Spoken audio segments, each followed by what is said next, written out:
The United States and China have announced an agreement for social media platform TikTok just days before it was set to be banned in the US.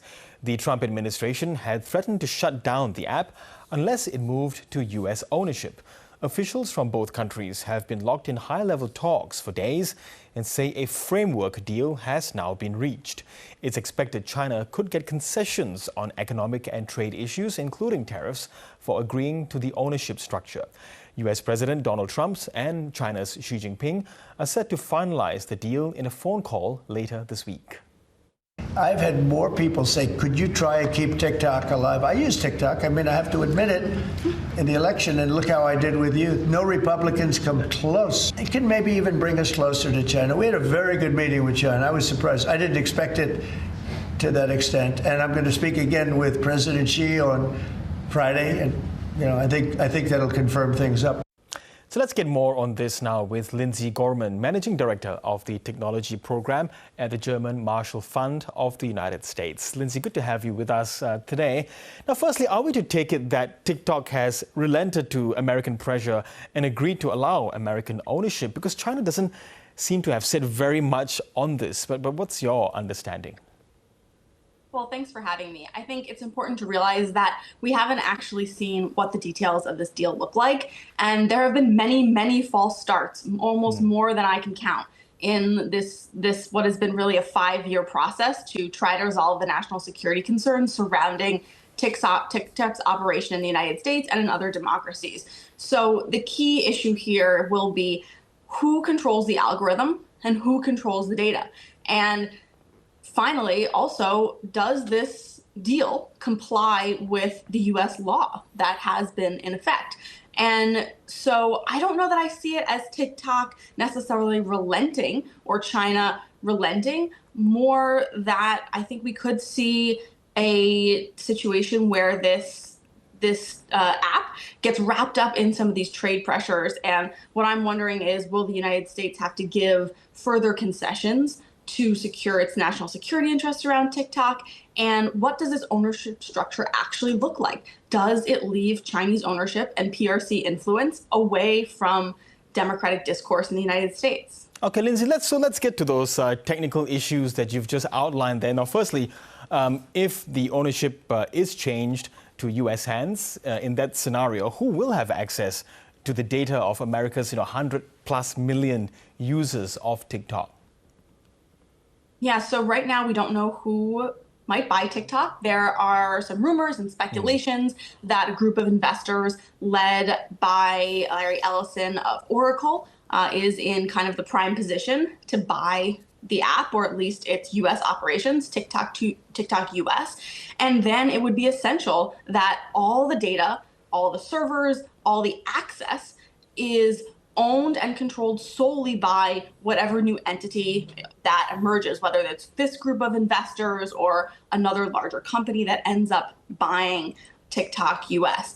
And that also the algorithm is under that control as well. Who decides which content goes viral, which content gets heated by the platform, which content maybe gets suppressed? Those are decisions that need to be in the hands of this new ownership structure and ownership entity, and not influenced at all by anyone who's ultimately accountable to the Chinese Communist Party. So would American users of TikTok then, I suppose, immediately notice changes to the algorithm?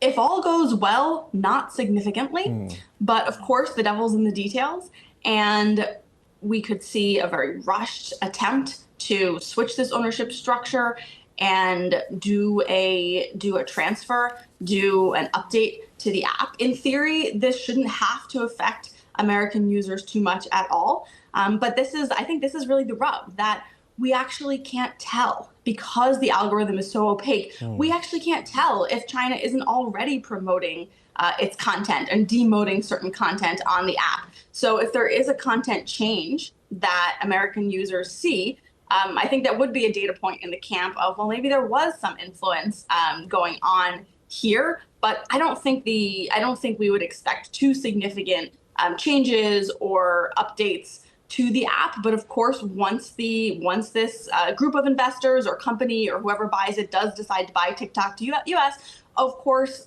they have the prerogative to take it in whatever direction they would want to go, and we can't predict that it would necessarily stay the same. But there doesn't seem to be a huge reason on the basis of the national security concerns that have animated the deal, that have animated the U.S. law, why the app would necessarily have to change significantly. So if the ownership does change, do you expect the use of TikTok would still be banned on government devices, as is the case at the moment? It's a great question. I think if we get a deal that really truly does sever these ownership ties and the influence ties, then I would say we probably don't need to ban this app on government devices. The issue now is that TikTok poses such a cybersecurity threat because a known threat actor, namely the Chinese Communist Party, which is launching cyber attack after cyber attack against the US, against Australia, against democracies around the world, is able to tweak the code and launch a malware campaign from the app.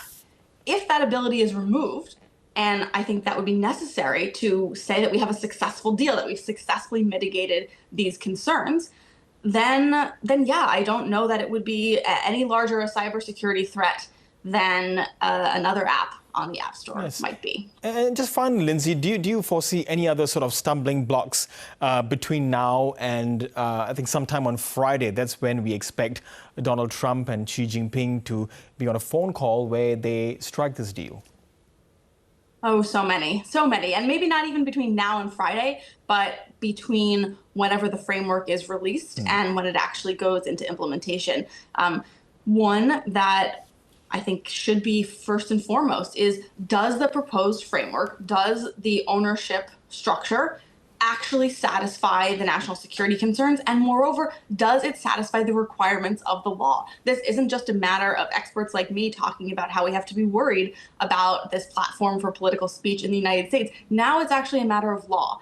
And the law says that the president has to execute a qualified divestiture of TikTok from ByteDance, of this app from a foreign-controlled parent. And it has to do it through an interagency process.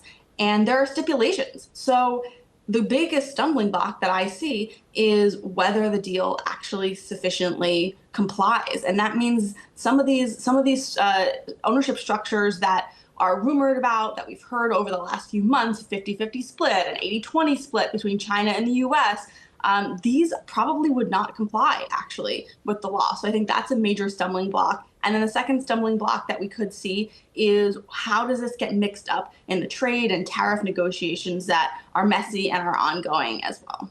Okay, we'll see what those finer details are going to be. Lindsay Gorman, thank you so much for your insights there from Washington. Thank you.